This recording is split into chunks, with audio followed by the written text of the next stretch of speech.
ट्राइफेड किस मंत्रालय के अंतर्गत कार्य करता है? ए. ग्रामीण विकास मंत्रालय, जनजातीय कार्य मंत्रालय, सी. महिला एवं बाल विकास मंत्रालय, पर्यावरण, वन और जलवायु परिवर्तन मंत्रालय। उत्तर बी. जनजातीय कार्य मंत्रालय। TRIFED, tribal cooperative marketing development federation of India, जनजातीय कार्य मंत्रालय के अधीन एक राष्ट्रीय स्तर की सहकारी संस्था है। इसका उद्देश्य जनजातीय समुदायों के सामाजिक आर्थिक विकास को विपणन सुविधाओं के माध्यम से बढ़ावा देना है। ट्राइबल बिजनेस कॉन्क्लेव 2025 का मुख्य उद्देश्य क्या था? ए. सरकारी योजनाओं की समीक्षा, बी.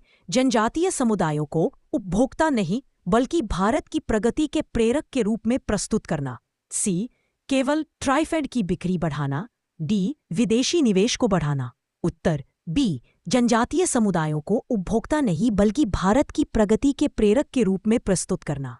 यह आयोजन इस सोच को रेखांकित करता है कि जनजातीय समुदाय केवल सरकारी योजनाओं के लाभार्थी नहीं बल्कि भारत की विकास यात्रा के सक्रिय भागीदार और प्रेरक है। पहली भारतीय राष्ट्रीय सेना INA की स्थापना कब और किसके नेतृत्व में हुई थी?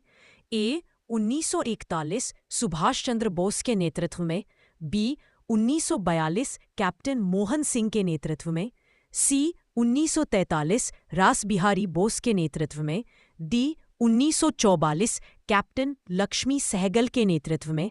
उत्तर बी. 1942 कैप्टन मोहन सिंह के नेतृत्व में पहली INA की स्थापना सितंबर 1942 में सिंगापुर में कैप्टन मोहन सिंह के नेतृत्व में हुई थी।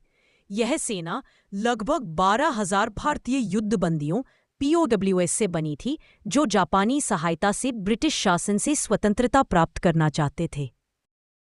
नेताजी सुभाष चंद्र बोस ने कब और कहां दूसरी INA की कमान संभाली थी? ए. जुलाई 1943 सिंगापुर में, बी. जनवरी 1943 टोक्यो में, सी. मार्च 1944 रंगून में, डी. अगस्त 1942 बर्मा में। उत्तर ए. जुलाई 1943 सिंगापुर में। व्याख्या: सुभाष चंद्र बोस जुलाई 1943 में सिंगापुर पहुंचे और उन्होंने INA का पुनर्गठन किया।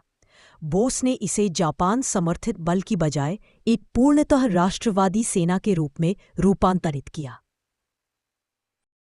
INA के ध्वज और प्रतीक में कौन सा चिन्ह प्रमुख रूप से दर्शाया गया था?